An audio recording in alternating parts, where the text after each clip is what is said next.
자, 오늘 사도 바울이 이 로마서를 마무리하는 시점에서 어떤 얘기를 하냐면 언제고 꼭 기회가 된다면 로마 교회를 꼭 가보고 싶다.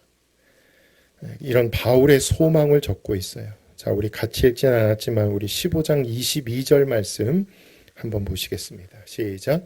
그러므로 또한 내가 너희에게 가려 하던 것이 여러 번 막혔더니, 너희에게 가려고 했는데 여러 번 막혔다. 그러니까 사도 바울은 이 로마 교회를 몇 번 정도 방문한 거죠? 예, 한 번도 방문한 적이 없는 겁니다. 가려고는 많이 했는데 간 적이 없는 거예요. 뭔가가 자꾸만 막혔다는 거죠. 바울이 로마 교회를 가고 싶어 했던 이 마음은 로마서를 시작하는 1장에서도 이미 밝힌 바가 있습니다.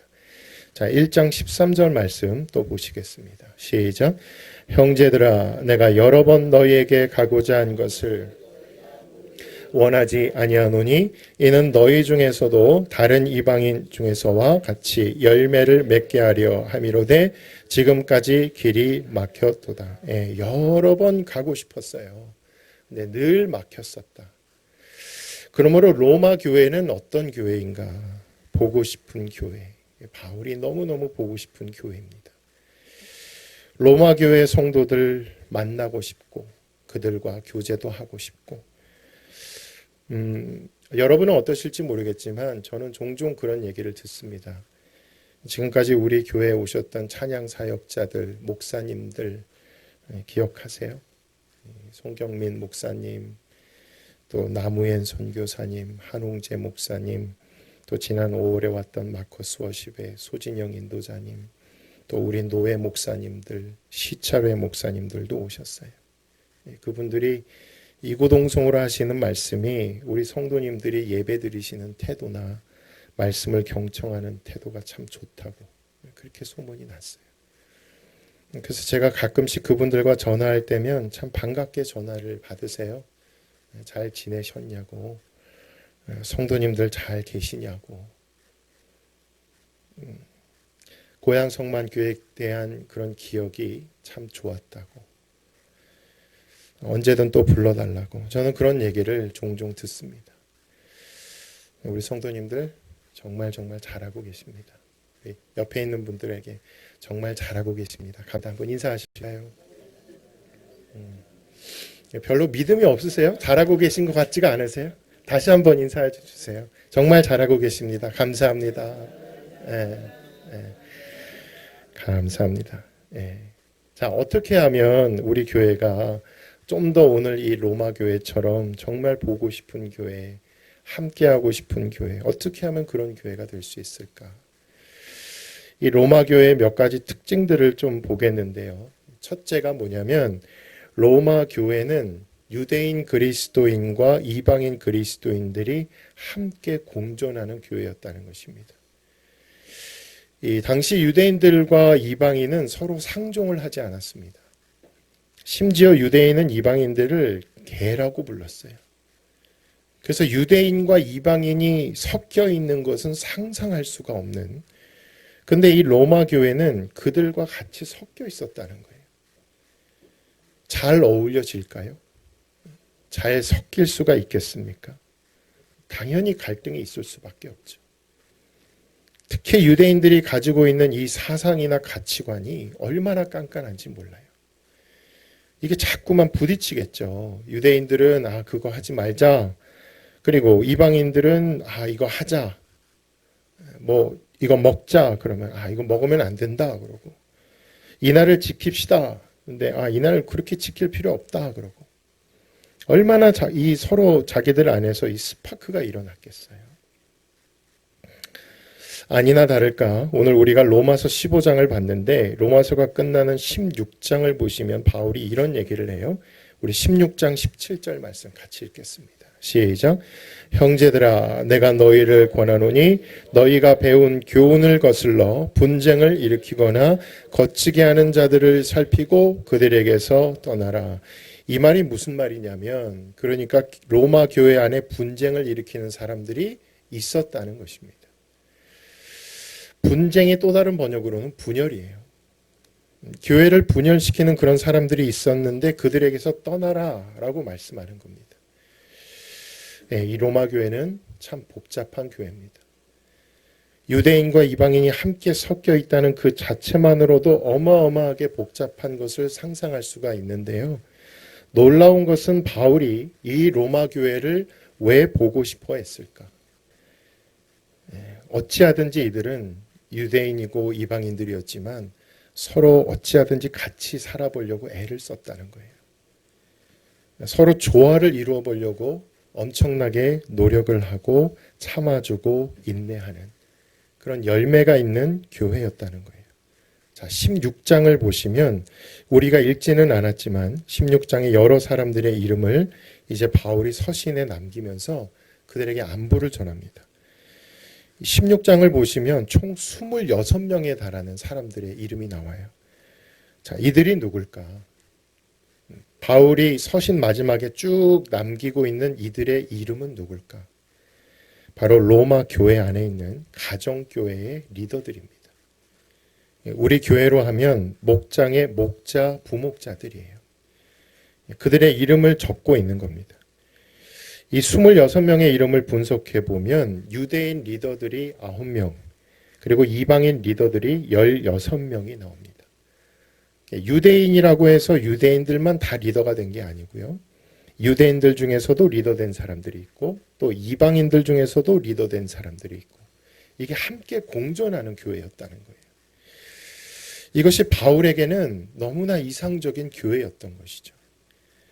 유대인과 이방인들이 서로 화평한 교회, 서로 공존해주고 존중해주는 교회.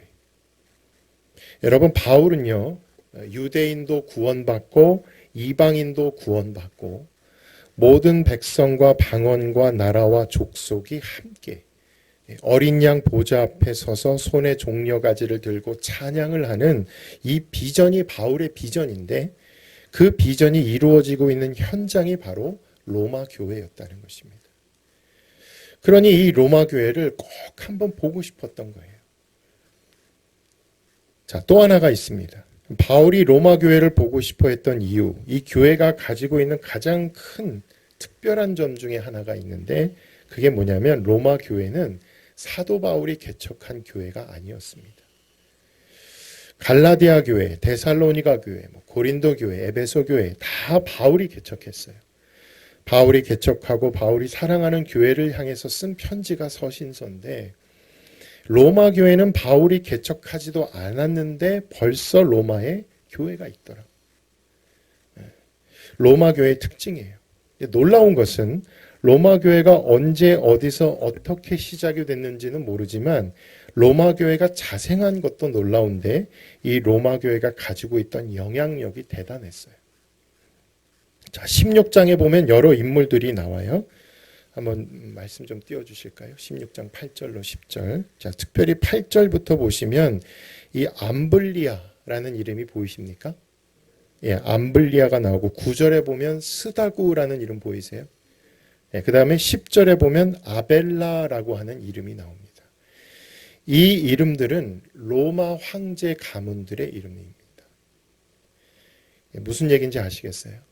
로마 안에 있는 이 기독교 공동체, 로마 안에 있는 이 교회가 끼친 영향력이 로마 황제까지 다 있었다는 것입니다.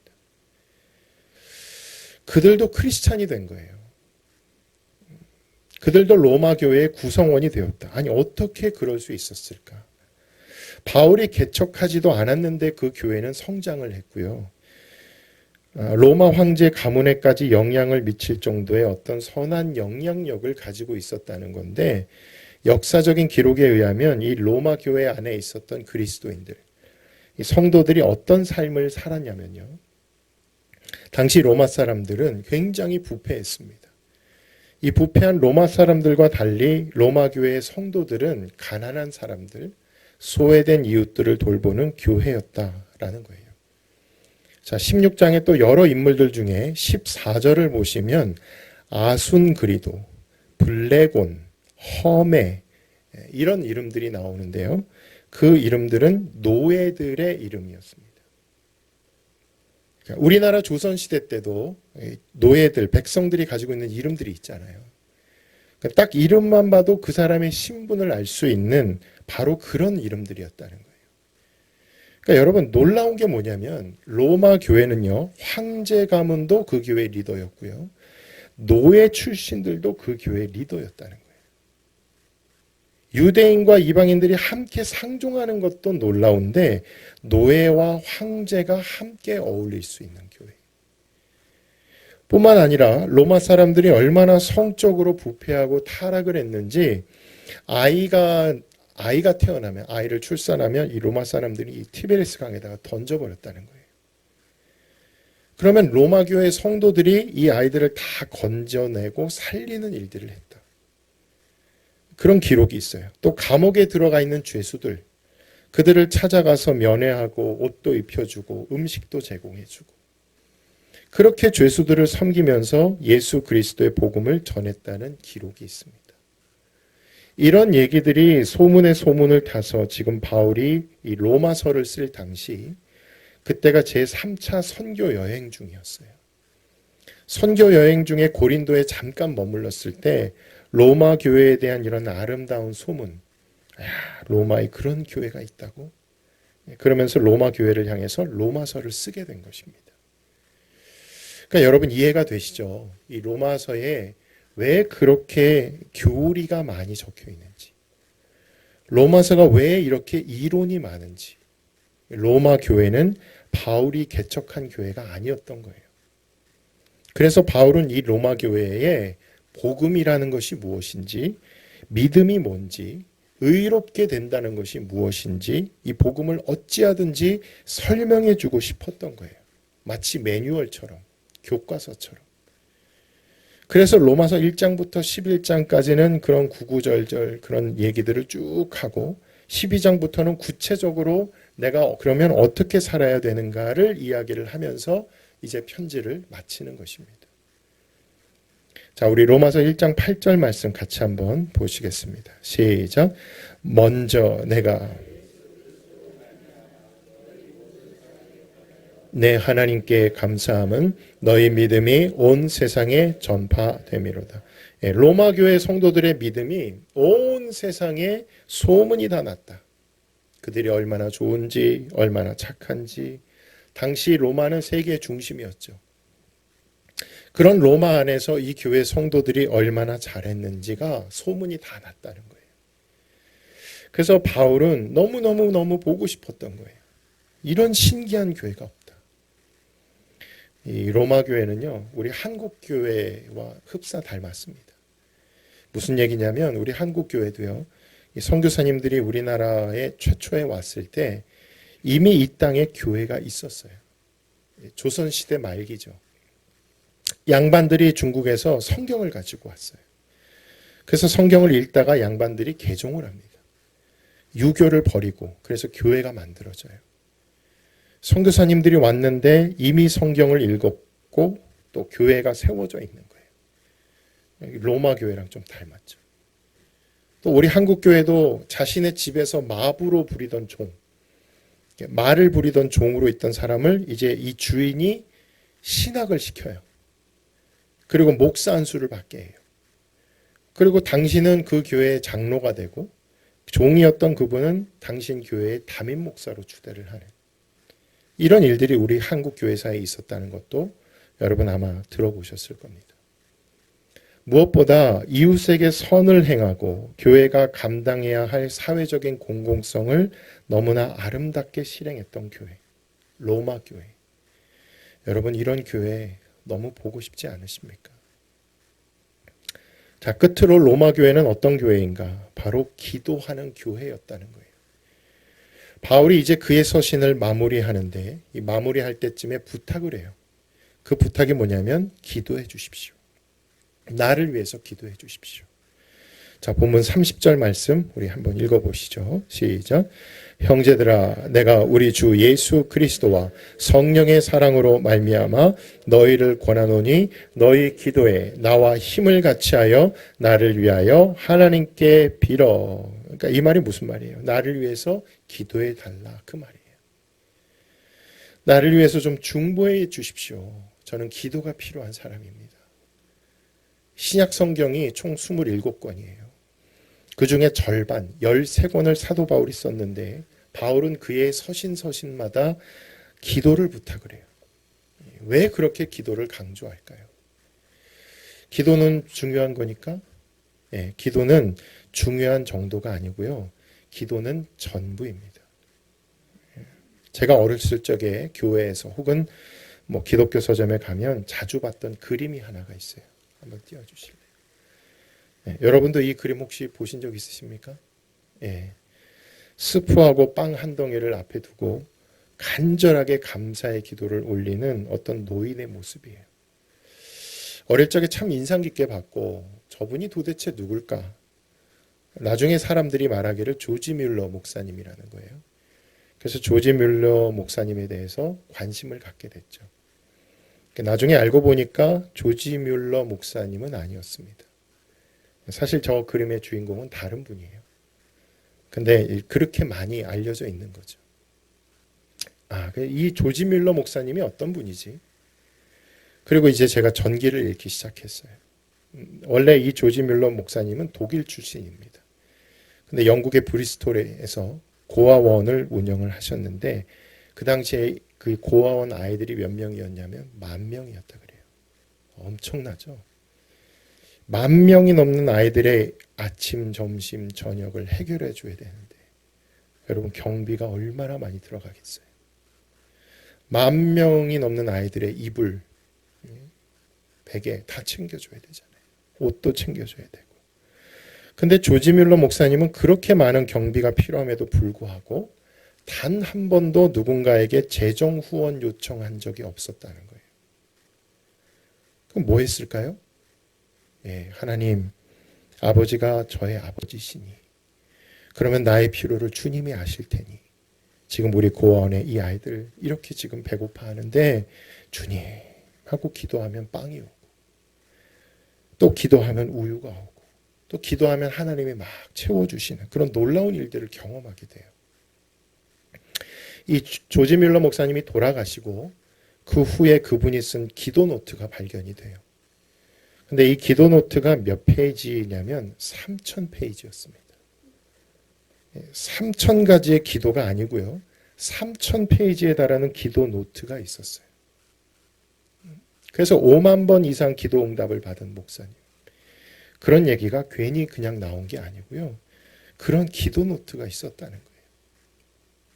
여러분, 바울이 왜 기도를 부탁했을까? 지금 바울은 재정이 필요합니다. 왜냐하면 예루살렘 교회로 가고 있거든요.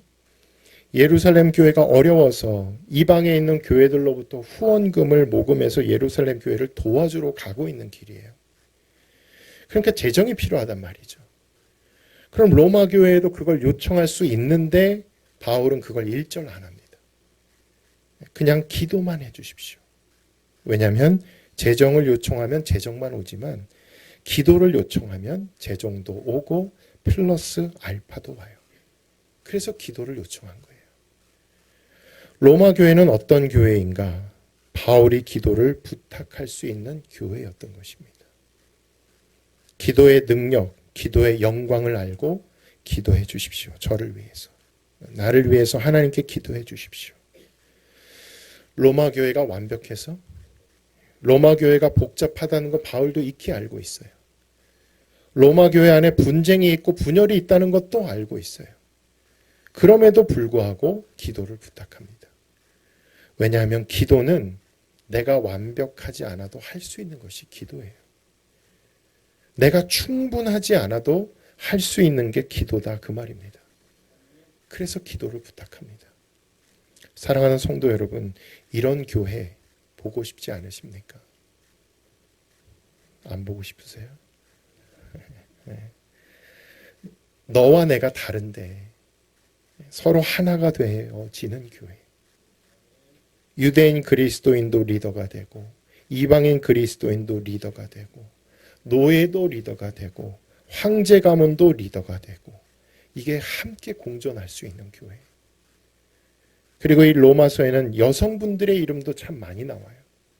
당시에는 여성이 천대받던 시대였어요. 근데 로마 교회는 남자도 리더가 되고 여자도 리더가 되고 서로 섞일 수 없을 것 같은 사람들이 함께 섞여서 어찌하든지 공동체를 이루어가는 교회. 우리 교회가 그런 교회가 될 수 있다면, 완벽하다는 게 아니라 어찌하든지 그렇게 하려고 노력하는 교회 말입니다. 선한 영향력을 끼치는 교회. 무엇보다 서로가 서로에게 기도해 주세요. 목자님, 부목자님, 저를 위해서 기도해 주세요. 우리 목장 식구들 저를 위해서 기도해 주세요. 기도 제목을 꺼내놓을 수 있고, 기도 제목을 꺼내는 순간 속으로 어떤 판단을 하는 게 아니라 그런 제목을 꺼내놔도 아무런 흠결이 되지 않고 그것이 수용이 되어지고 같이 안타까운 마음으로 기도해 줄 수 있는 교회. 그리고 기도를 하면 하나님께서 우리가 구하거나 생각하지 아니한 플러스 알파까지 제공해 주시는 이런 놀라운 응답을 경험하는, 저는 2026년 하반기 우리 성도님들이 바로 이런 플러스 알파, 기도의 능력과 기도의 영광과 기도의 풍성함을 경험하는 그런 하반기가 되시기를 간절히 소망합니다.